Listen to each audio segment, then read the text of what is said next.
আচ্ছা, বাংলাদেশের এই ঐতিহাসিক টেস্ট জয়ের আসল নায়ক কে? মেহেদী হাসান মিরাজ নাকি হাসান মাহমুদ? আমার কাছে শুরুর নায়ক হাসান মাহমুদ আর শেষের নায়ক মেহেদী হাসান মিরাজ।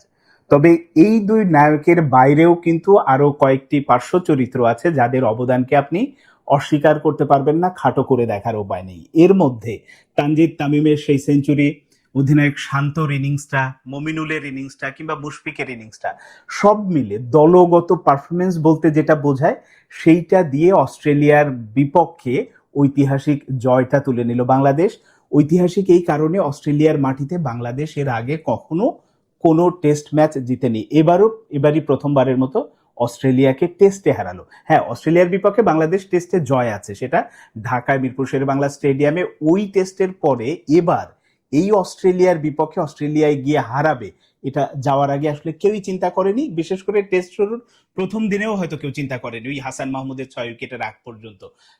তারও আগে যদি আপনি প্রস্তুতি ম্যাচের কথা বলেন, সেখানে রীতিমতো লেজে গবরে অবস্থা, সবকিছু মিলে মনে হয়েছিল যে গতানুগতিক একটা টেস্ট খেলতে যাচ্ছে, সেই রকম একটা সিরিজ হয়তো খেলবে, হারবে, মোটামুটি লড়াই করা, দুই একটা ইনিংস আসবে এরকম। কিন্তু সেখান থেকে বাংলাদেশ যে পারফরমেন্স করেছে সেটা দিয়ে গোটা দুনিয়াকে রীতিমতো তাক লাগিয়ে দিয়েছে।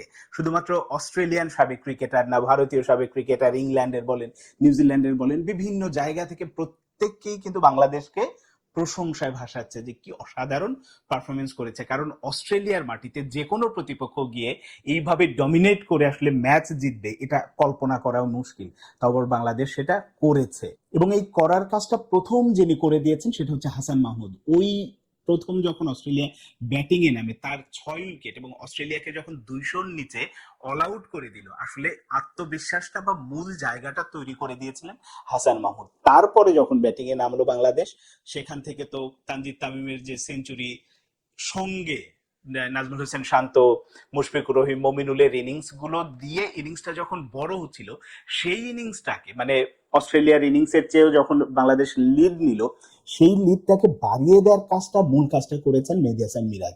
সঙ্গে আবার ছিলেন হাসান মাহমুদ। হাসান মাহমুদ রান কম করেছেন, কিন্তু যে কাজটা দরকার ছিল যে মিরাজকে সঙ্গ দেওয়া, সেই কাজটা খুব পারফেক্টলি তিনি করেছেন।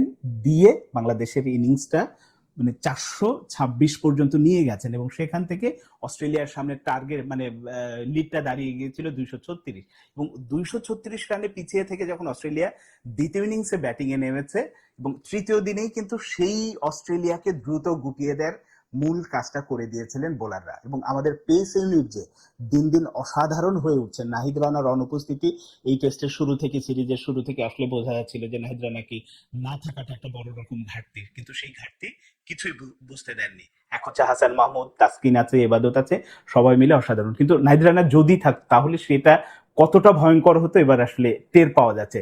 এবং তৃতীয় দিনেই যখন অস্ট্রেলিয়াকে অল আউট করার মোটামুটি একটা কাজ, 4 উইকেট নিয়ে এক ধরনের প্রাথমিক কাজটা সেরে ফেলেছিলেন বোলাররা, আর চতুর্থ দিন এসে মিরাজ একাই শাসন করেছেন। এবং সে আগের দিন যখন ওই যে মানে যখন বোলিং চেঞ্জ করছিল, মিরাজ নিজেই আসলে ইয়েকে বলছিল, শান্তকে বলছিল যে আমি খুব রিদমে আছে, আমাকে বলটা দিলে আমি হয়তো কিছু করে ফেলবো। সেই রিদমটাই তিনি কাজে লাগিয়েছেন চতুর্থ দিন শুরু থেকেই। যে কয়টি উইকেট নিয়েছেন অসাধারণ, এবং 5 উইকেট নেওয়ার ক্ষেত্রে আবার তিনি একটা অনন্য রেকর্ডও করেছেন। সেটা হচ্ছে প্রথম বাংলাদেশি ক্রিকেটার হিসেবে টেস্ট চ্যাম্পিয়নশিপে 100 উইকেট এবং 1000 রান করার কৃতিত্ব করেছেন। এই রেকর্ডটা বাংলাদেশি কোনো ক্রিকেটারের নেই, সারা দুনিয়াতে বোধহয় 4 জনের আছে। তো আবার তবে বাংলাদেশি প্রথম ক্রিকেটার হিসেবে টেস্ট চ্যাম্পিয়নশিপে 100 উইকেট নিয়েছেন তাইজুল, এই কৃতিত্ব আবার তাইজুলের আছে। সবকিছু মিলে এই যে দলগত পারফরমেন্স এর মাধ্যমে অস্ট্রেলিয়াকে হারালো, অস্ট্রেলিয়ার বিপক্ষে প্রথম টেস্ট জিতলো সিরিজে, 2 ম্যাচ সিরিজ। পরের টেস্টটা শুরু হবে 22 তারিখ থেকে। তো এই ঐতিহাসিক জয়ের পরে বাংলাদেশের উপরে কিন্তু প্রত্যাশা বলেন সবকিছু অনেক বেড়ে গেছে, কারণ এই পারফরমেন্সের পরে দ্বিতীয় টেস্ট বাংলাদেশ জিতবে এটা বলাটা বোকামি বা বলা উচিত না, কিন্তু দ্বিতীয় টেস্টে বাংলাদেশ যাতে ভেঙে না পড়ে, পারফরমেন্সের ধারাবাহিকতাটা যাতে, লড়াকু ভাবটা সেটা যাতে আসলে প্রকাশ পায়। হ্যাঁ, জিতে গেলে তো সেটা সোনায় সোহাগা, কিন্তু না জিতলেও যে একেবারে সবকিছু শেষ হয়ে যায় তা না, কারণ বাংলাদেশ অলরেডি যে মানে ঐতিহাসিক ব্যাপারটা ঘটিয়ে ফেলেছে, এটাই যথেষ্ট। এখন দ্বিতীয় টেস্টে কেমন করে সেটা দেখার অপেক্ষায়। তবে এই দলগত পারফরমেন্স দ্বিতীয় টেস্টে বাংলাদেশকে যে আলাদাভাবে উজ্জীবিত করবে, এটা নিয়ে কোনো সন্দেহ নেই।